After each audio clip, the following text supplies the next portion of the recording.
जय सीताराम सीताराम सीताराम जय सीताराम सीताराम सीताराम जय सीताराम सीताराम सीताराम सीताराम जय सीताराम सीताराम सीताराम सीताराम जय सीताराम जय सीताराम सीताराम सीताराम जय सीताराम सीताराम सीताराम सीताराम जय सीताराम सीताराम सीताराम सीताराम जय सीताराम सीताराम सीताराम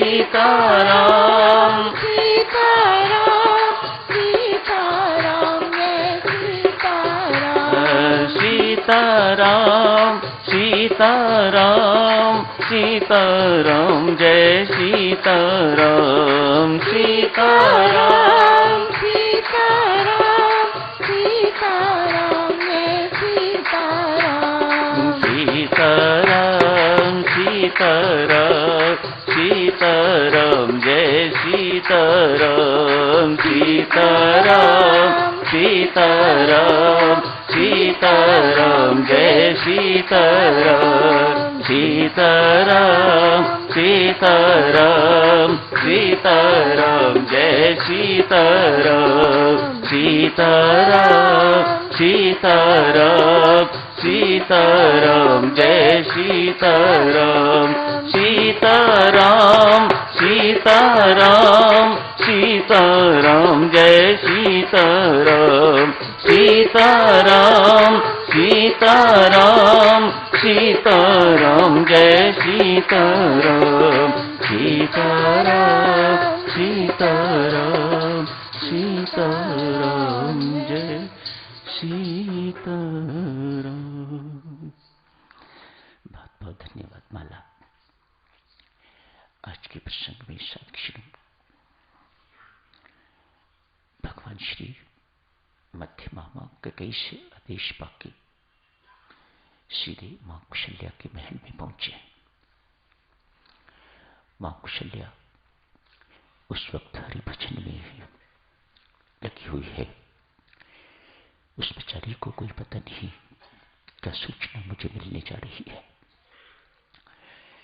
प्रभु राम राज्याभिषेक की बजाय वनगमन की चर्चा उनके साथ करते हैं, उन्हें सूचना देते हैं। बेचारी बिलक बिलक के रोने लग जाती है। मां का कलेजा फड़फड़ाने लगता है, तड़पने लगता है, बहुत दुखी होती है मातेश्वरी। लक्ष्मण साथी हैं। प्रभु राम जहां भी जाते हैं लक्ष्मण उनके साथ ही होते हैं। मां कैकेयी के महल में गए थे तो भी लक्ष्मण साथ थे। वहां क्या घटित हुआ लक्ष्मण ने सब कुछ देखा है, सुना है। मां कौशल्या के महल में यहां क्या घटित हो रहा है लक्ष्मण देख रहे हैं, सुन रहे हैं सब कुछ। मां की व्याकुलता देख के, मां की व्यथा को देखकर लक्ष्मण क्रुद्ध होते हैं। अब जी पड़ा लक्ष्मण इतने क्रुद्ध हैं जो आपके अधिकार को छीनने का मैं उनके प्राण छीन लूंगा, भले ही वह भरत क्यों ना हो या राजा दशरथ क्यों ना हो। इतने क्रुद्ध हुए हैं। आज के प्रसंग में भगवान ने दो उपदेश दिए हैं। सबसे पहला उपदेश लक्ष्मण को दिया है और दूसरा मां कौशल्या को दिया है। दोनों ही उपदेश साधकों में बहुत मार्मिक हैं और दोनों में और कुछ व्यक्ति सीखे न सीखे, पर यह चीज तो सीखने को है कि प्रभु राम उनके माध्यम से हम सबको सहनशील होने की प्रेरणा दे रहे हैं। सहनशील होइएगा। लक्ष्मण को क्या उपदेश है? कहते हैं लखन, जो तुम कहते हो ठीक कह मुझे तेरे बल पर संदेह नहीं है। तुम चाहो तो धरती को उल्टा कर सकते हो, तेरे अंदर इतना बल है, मुझे तनिक भी संदेह नहीं। तुम ऐसा कर सकते हो, सारी की सारी धरती को तू प्राणियों के हीन कर सकता है, कोई प्राणी बच नहीं सकता। काल का प्रतीक है तू, कौन बचा सकता है तेरे से? तू जो कहता है बिल्कुल ठीक है, लेकिन ये समय नहीं है लक्ष्मण इस सब कुछ का। प्रभु राम बहुत मार्मिक उपदेश देते हैं लक्ष्मण को। सर्वप्रथम तो ये कहते हैं, लक्ष्मण देख, जो घटित हुआ है वह मेरे कर्मों के अनुसार हुआ है, दैवी घटना है, और दैव के साथ युद्ध नहीं किया जाता।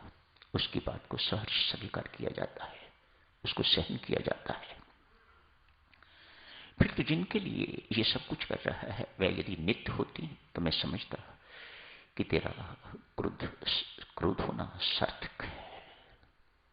तो सारी वस्तुएं ही अनित्य हैं जिसके लिए तो ये सब कुछ कर रहा है। अनित्य के साथ व्यक्ति जुड़ता है तो उसे अविद्या कहा जाता है, उसके साथ मैं और मेरापन जुड़ जाता है तो उसे अविद्या कहा जाता है। लेकिन इस अविद्या का हरण होता है, इस अविद्या को विच्छिन्न करती है पराविद्या। महाविद्या पराविद्या इस अविद्या का हरण कर देती है, इसको छिन्न भिन्न कर देती है। काम और क्रोध दो का नाम लिया, क्रोध प्रमुखता कहा, ये इस विद्या प्राप्ति में बहुत बड़ी बाधा। मानो अविद्या, मानो कभी अंधकार प्रकाश द्वारा दूर नहीं हो पाएगा। तेरा क्रोध वाजिब नहीं, तुझे इस क्रोध को पी जाना चाहिए, सहन कर। जो कुछ हुआ है सब मेरे कर्मों के अनुसार हुआ है। देख, क्या कई दोषी नहीं है? कल तक इतना प्यार करने वाली, भरत से कहीं अधिक, तेरे से कहीं अधिक मुझसे प्रेम करने वाली, आज अचानक उसके दिमाग में ये बात आ गई है, मुझ में और भरत में भेद आ गया है, मुझे उसे राज्य देना चाहती है, मुझे दंडक वन में भेजना चाहती है। ये कोई मानवीकृत नहीं है। दैव बीच में खड़ा है, मेरे और बीच में इस वक्त कौन खड़ा है? देव होनी जिसे कहा जाता है वह खड़ी है, राम इच्छा खड़ी है। इसलिए ये क्रोध का अवसर नहीं है, इस सहन करने का अवसर है लक्ष्मण। घर की कला को इस प्रकार से उछालना नहीं चाहिए, उसे दबाना चाहिए, उसे सहन करना चाहिए, उसे शांत करना चाहिए। मां कैकेयी का, मध्यमा मां का बिल्कुल कोई किसी प्रकार का कोई दोष नहीं है। कोई दैवी शक्ति है, कर्मगति है जो बीच पे आई हुई है, तभी ये सब कुछ घटित हुआ है, नहीं तो ये इतनी बड़ी घटना कभी घटित न होती।